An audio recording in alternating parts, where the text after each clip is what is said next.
Got my new MX Master 4. Can't wait to set it up. Let's turn it on. Ooh. Haptics right out of the gate. I love it.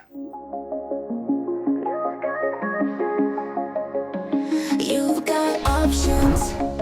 Hi, I'm Joe from Logitech, and welcome to You've Got Options.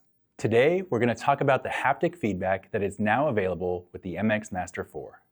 What are haptics?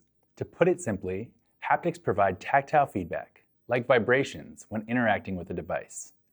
With the MX Master 4, you can experience immersive tactile feedback, meaning that you will feel vibrations when performing specific actions.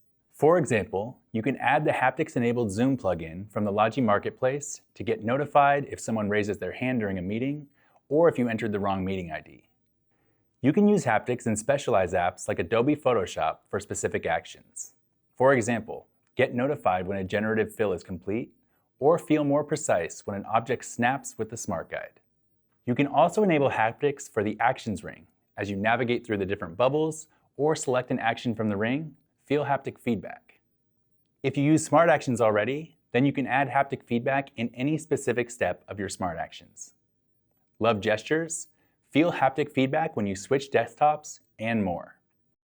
With the Logi Options Plus app, you can choose your preferred haptic feedback intensity, as well as the features and apps for which you want to feel haptics. With the Logi Marketplace, we already have 3 plugins that are now haptic enabled: Adobe Photoshop, Zoom, and Adobe Lightroom, and we'll be adding more soon. If you have an idea for a haptic enabled plugin, we would love to hear from you on our Discord.